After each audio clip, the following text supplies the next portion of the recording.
The U.S. women's national team in their final camp of this season. They've got a pair of friendlies against China on tap on Saturday, 3 p.m.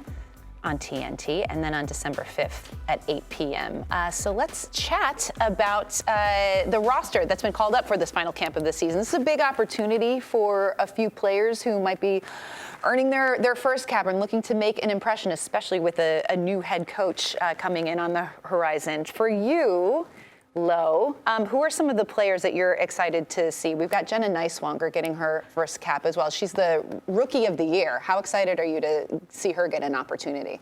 I'm absolutely excited for her. This camp in general is a lot of firsts, right? It's Emma Hayes' first true roster that she's kind of gone through. You have Corbin Albert, of PSG, which came out of nowhere. But when you play overseas and you have a coach that's coming from overseas, you're going to get players like that.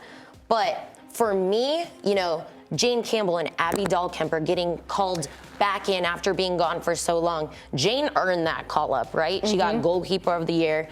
Unreal. Abby Dahlkemper coming back from one of the craziest injuries. She broke her back. And it's crazy. It's nuts. Yes, and is back and in the lineup and could potentially be a leader. She's been through almost everything, every international competition. So that's going to be huge. But back to the Young Bucks. Jenna Nighswonger getting Defender of the Year. You guys know she was a midfielder, converted outside back, and I don't know if you guys saw the roster there. She's actually invited in as a midfielder. So Crystal Dunn might be a little salty on that one, right? A little switcheroo, but I think she's a very creative player. She got assists, just won the final as well. So I'm excited to see how she does in this international camp. They're playing China. China's not at their best right now. They're having a coach situation as well. But I think Jenna will be huge. That'll be fun if she does well. But somebody else that I really want to concentrate on is Jaden Shaw. Jaden Shaw, to me, I feel like in the women's game, we don't have, that true number 10 role. But if we did, that is who she is as a player.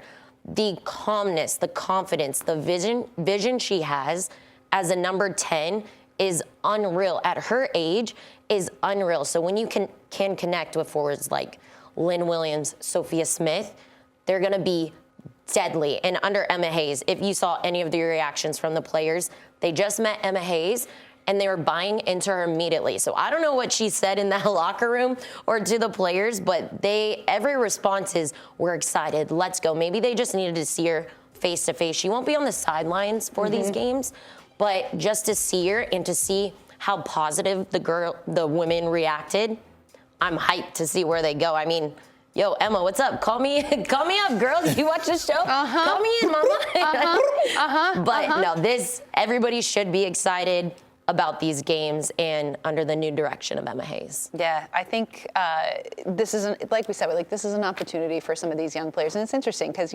players like Alex Morgan, you can't really look too deeply into it because it's we know what a Crystal Dunn is going to bring. We know what an Alex Morgan looks like playing for the national team. But this is a showcase. And Emma Hayes, this is going to give her a much better understanding and idea of what she's working with and getting to know these players, because I feel like that's so important, especially with her being overseas. Yes, 100%. And for the more seasoned players, we'll say, they probably want a break.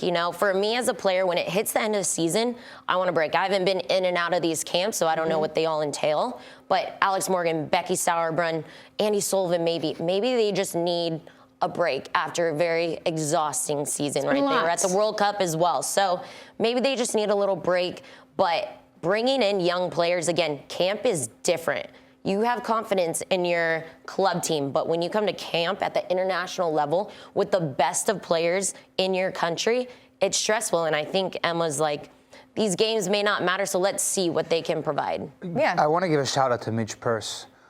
She's after the World Cup snub and the way that she's been able to rise through adversity and be the MVP in the NWSL final. This is a moment to prove to Emma Hayes, she belongs. I'm here. Yeah. I'm here, and I'm here through the next cycle, because logically you would think this is Midge's World Cup cycle. right, to prove that she has to play on this national team. So this is her moment. She's having a moment, and hopefully that continues and she rides this wave. And Emma Hayes sees that. So although I guess you can call Midge seasoned, she's been here before, but not like the legends of the national team.